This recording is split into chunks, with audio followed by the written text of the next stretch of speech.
namesake of both your own father and a white, pious, rebellious, intellectual patriarch. You were christened with a gift from your lineage of God-centered clerical ancestors, as well as a remembrance of the Reformation at the heart of the Protestant Church. Like your historical namesake, your nature chafed against a system seeped in hypocrisy and rooted in an amnesic interpretation of the words, all men are created equal. Like your father and his father before, you channeled this passion for justice into a lifelong dedication to service. You were a doctor, yes, though not a physician of the body, or even a practicing academic or a professor in some university. You were a man of the cloth who spread the gospel of God, a preacher, a pastor, a shepherd to a global flock. You were on a mission of healing, yes, but your specialty was the wounded human spirit. Fiercely intelligent, voraciously well-read, your orations left your audience thunderstruck by the mix of theology, wisdom, and down-home common sense. A master of words, you wielded that Ephesian sword of scripture with the precision of a master. You crushed the flimsy, hate-fueled arguments of black men as victims, as afflicted with a defective intellect. You broke open the dim-witted arguments of Negro inferiority by quoting Aristotle and Socrates from memory.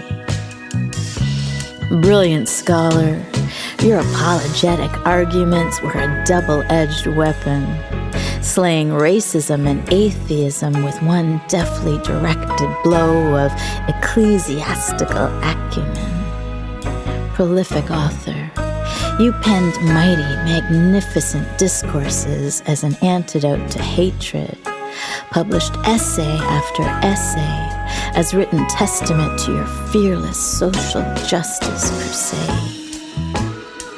And regardless of your supporting arguments, your thesis remained the same.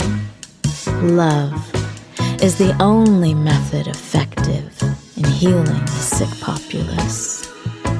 Not the sentimental, insubstantial affection of pop songs, no, but the wide-open 13th verse of 1 Corinthians that Jesus taught as his cornerstone.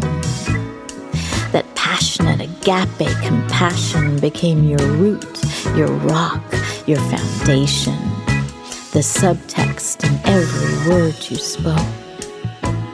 Martin Luther King Jr., you were so much more than a political weapon or a charismatic orator. You were a preacher, a mouthpiece for God, delivering not just rhetoric to rouse the consciousness of the American masses, but gospel-infused, spirit-filled sermons designed to bring the teachings of the Bible alive. And yes, you hated racism, calling it that hound from hell that dogs the tracks of our civilization. Still, you believed that evil was a supernatural force afflicting humanity and that all people, regardless of color, were capable of being redeemed. Those who have ears, let them hear. Those who have eyes, let them see. Though you will always be remembered for your contribution to the civil rights movement, let us never forget, this was merely a side effect of a God-fearing man, divinely inspired and driven to fulfill the edicts of the Great Commission. Thank you, Reverend King Jr., for giving your life for this sacred mission. I will never forget the title you earned as the world's most unforgettable pastor, spiritual shepherd to us all.